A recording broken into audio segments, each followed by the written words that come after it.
the poem A Thing of Beauty, which is written by John Keats. John Keats is not only a nature lover, but he worships beauty and nature as well. So, John Keats voices his eternal love for beauty through this poem. जो प्यार है या फिर जो वो worship करते हैं beauty को या नेचर को, उनकी जो इंटरनल लव है उनके मन में, उसे वॉइस दी है इस पोएम के थ्रू जॉन कीट्स ने. Beauty leaves an everlasting imprint in our minds. और उन्होंने ये बताया है कि कैसे कोई खूबसूरत चीज़ या कोई जो नेचर में खूबसूरती है, any beautiful thing, it leaves an everlasting imprint. Everlasting का मतलब हुआ जो चीज़ कभी भी ज़ीरो ना हो, या फिर one thing which never turns into zero और नथिंगनेस. ठीक है, तो ऐसी एवरलास्टिंग इम्प्रिंट हमारे माइंड में कोई भी ब्यूटीफुल चीज़ छोड़ सकती है, which can never just be erased from our memory. तो जो थीम है इस पोएम की, वो उसकी जो पहली लाइन है, ओपनिंग लाइन है, उसी से पूरी हमें थीम पता चलती है. अ thing of beauty is a joy for ever. जो भी कोई भी खूबसूरत चीज़ है, it gives us immense Joy, eternal Joy, and it can never pass into zero, या फिर ज़ीरो में कभी भी, नथिंगनेस में कभी भी कन्वर्ट नहीं हो सकती. It will keep on increasing and increasing in our minds and hearts. A beautiful object is treasured in our minds. हमारे माइंड में वो ट्रेजर होके रहता है. कोई भी हमारा खूबसूरत कोई हमने चीज़ देखी, whenever we go to a nice trip, हमने नेचर की ट्रिप ली, तो हमारे माइंड में भी अच्छी पॉजिटिव वाइब्स आती हैं, as well as we remember that scene for a very long time. और वो जो हमारे मन में उसके प्रति जो फीलिंग्स होती हैं वो बढ़ती ही जाती हैं, and that scene remains in our mind forever. So it is treasured in our minds because it is eternal. It gives us eternal joy and it gives us an everlasting joy जो हमेशा last करे. It also drives away the sadness.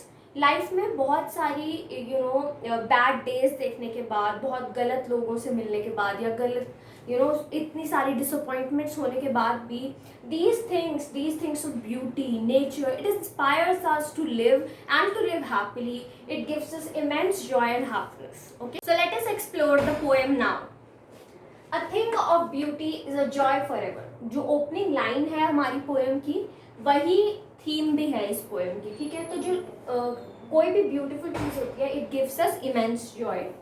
It's loveliness increases, it will never pass into nothingness.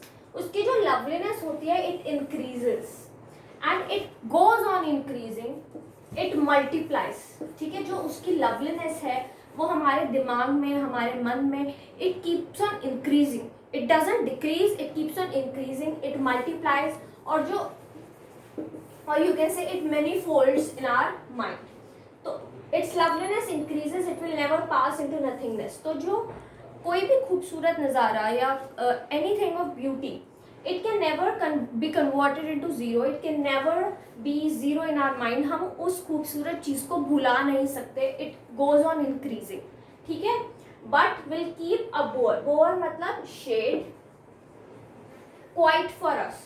तो it actually हमारे लिए एक छाया या हमारे लिए एक शेड बना के रख देता है. अ थिंग ऑफ ब्यूटी. ठीक है, and a slip full of sweet dreams. whenever we see a beautiful thing or we think about some beautiful things, उस दिन हमें नींद भी बहुत अच्छी आती है. a sleep full of sweet dreams, तो बहुत ही अच्छे अच्छे सपने आते हैं, because it gives us peace, it gives us joy. इसीलिए जो है हमें अच्छे सपने आते हैं. And health and quiet breathing. So it gives us peace, it provides us relief, it relaxes us, it relaxes our mind. ठीक है, देयरफॉर ऑन एवरी मॉरो का मतलब ऑन एवरी मॉर्निंग. तो जॉन कीट्स जो हैं वो एक नेचर लवर हैं. He worships God. तो इस लाइन में वो क्या बताना चाह रहे हैं, इसीलिए हर सुबह आर वी रेथिंग मतलब हम जो है स्ट्रिंग ऑफ फ्लावर्स से एक बैंड ऑफ फ्लावर्स बना लेते हैं या माला बना लेते हैं फूलों की. या फूलों की हमें पता है, फूलों की हम पूजा भी करते हैं, पूजा में फूलों का इस्तेमाल होता है. ठीक है, देयरफॉर ऑन एवरी मॉरो या morning are we wreathing a flowery band. flowers से create हुआ string of flowers to bind us to the earth. It gives us peace. It is used in worshipping God and it also binds us to the earth, या फिर हमें nature से करीब रखता है. और हमेशा बोला जाता है कि नेचर से जितना आप करीब रहेंगे, नेचर से जितना आप बाइंडेड रहेंगे, कनेक्टेड रहेंगे, it gives you peace, it gives you relief, relax, आपको बहुत ही ज़्यादा रिलैक्सिंग फील होता है और साथ ही साथ you also remain connected to it.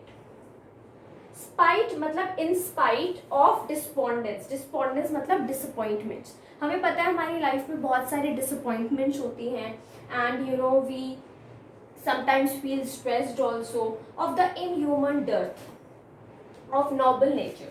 Inhuman dearth of noble nature का मतलब जो भी सेल्फलेस लोग हैं या जो नोबल जिनका नेचर है, ठीक है, उन लोगों की कमी होना, ठीक है. Shortage of people who are of noble nature और हु आर सेल्फलेस, ठीक है. तो हमें पता है हमारे आसपास बहुत सारे लोग हैं, maybe they are not very very selfish but they are not selfless also. बहुत ऐसे लोग हैं जो आज सेल्फिश होते हैं बहुत ज़्यादा, या they do bad to other people, लेकिन सेल्फलेस लोगों की बहुत ज़्यादा कमी है. तो in spite of the disappointments we face in our life, of the inhuman dearth of noble nature या फिर shortage of the people of noble nature, of the gloomy days means bad days, of the darkened days. Darkness, हमें पता है कि एक tunnel में भी अगर हम घुसते हैं तो बहुत देर तक डार्कनेस रहती है, but we have to face that darkness ताकि हम लाइट तक पहुंच सकें, बिकॉज जो लाइट है वो एंड में होती है, ठीक है. तो इसीलिए हमें जो है इतनी सारी डिसअपॉइंटमेंट्स के बाद भी, of the gloomy days, of the unhealthy and over darkened ways, हम इन सबको फेस कर पाते हैं just because of a thing of beauty, nature which inspire us to live. Okay. Some shape of beauty moves away the pall. जो भी किसी भी फॉर्म में, किसी भी शेप में कोई भी ब्यूटीफुल चीज़ होती है, it moves away the Paul मतलब सैडनेस.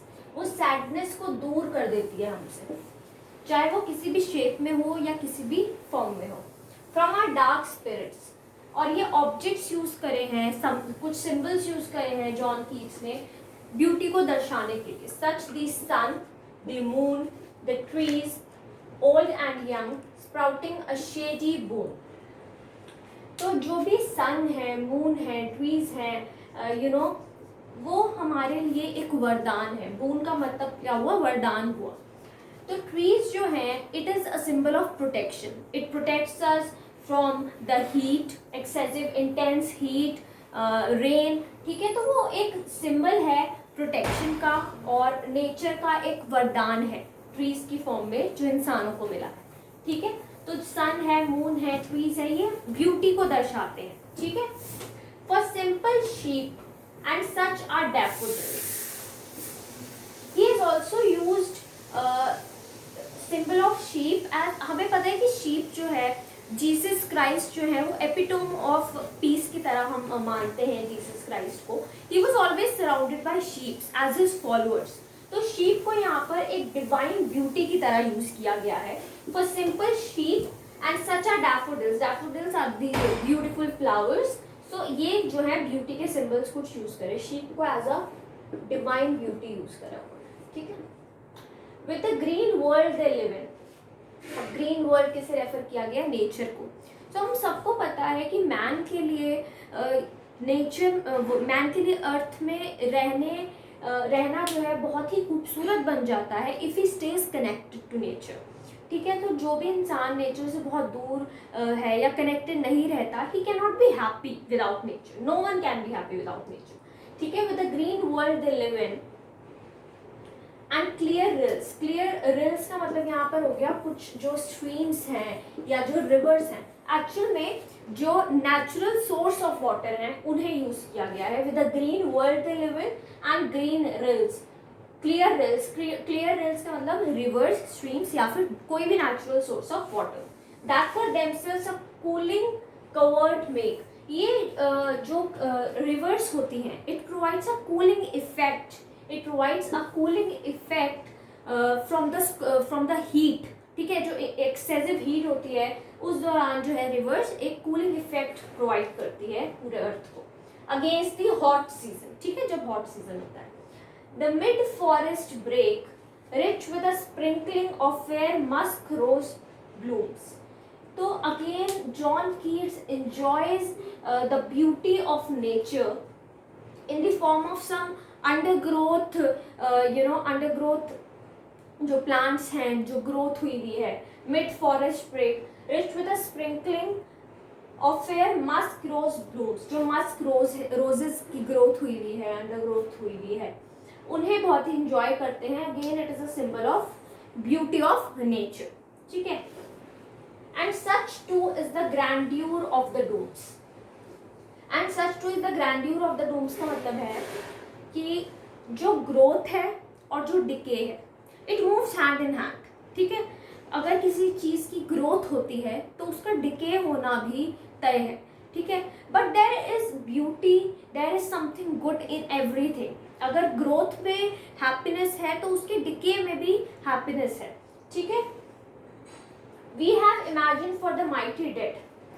जो भी माइटी पीपल उन्हें कहते हैं, माइटी डेड का मतलब हुआ जो भी वॉरियर्स, किंग्स या भी जो भी माइटी लोग वॉरियर्स हैं या बहुत ही किंग्स वगैरह, उन्हें माइटी डेड, उनकी जो डेथ होती है, जो डिमाइस होता है, वो भी एक मोटिवेशन होती है लोगों के लिए. उनका जो नाम है वो सुनहरे अक्षरों में लिखा जाता है हिस्ट्री में. They are remembered by people and they are a source of motivation for years to come and for generations to कम.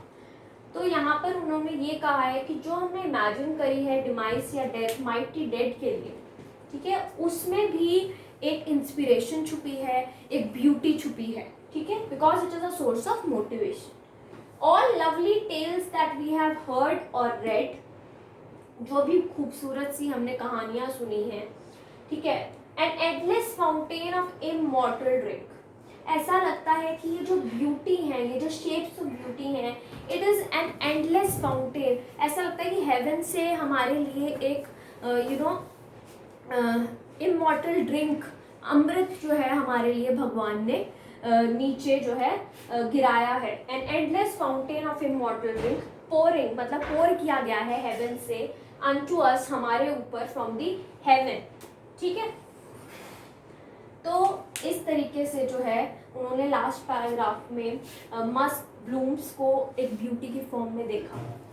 उन्होंने जो डेथ है, जो डिमाइस है माइटी डेड की, वॉरियर्स की या फिर जो किंग्स हैं उनकी, उन लोगों की डेथ को भी एक सोर्स ऑफ मोटिवेशन बताया है, एक ब्यूटी बताया है. Because their name lives for ever with us, it becomes immortal, their name becomes immortal.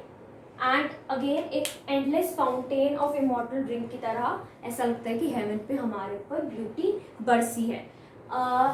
Now let us look at the rhyming scheme of the poem. तो last हम देखते हैं, last की 6 लाइन्स अगर हम देखें तो हमें राइमिंग स्कीम पता चलेगी, ठीक है. राइमिंग स्कीम देखने के लिए first thing we look at the last words of the line. यहाँ पर हम जैसे स्टार्ट करते हैं, rich with a sprinkling of fair musk rose blooms, तो इसका राइमिंग है dooms. So these are rhyming words, तो हम दोनों के लिए ए यूज कर देंगे, ठीक है. Again blooms, dooms, dead, dead has no rhyming with them, तो बी. डेड के बाद आया read, dead read same use होगा क्योंकि राइमिंग है. Again drink has no rhyming with these, तो सी यूज हुआ. Drink brink same C. तो ये पूरी जो पोएम है उसकी राइमिंग स्कीम है ए बी बी सी सी, ठीक है. स्टार्टिंग से भी अगर आप देखेंगे तो ए बी बी सी सी आपको राइमिंग स्कीम पता चलेगी. So this is the rhyming scheme John Keats has used in this poem.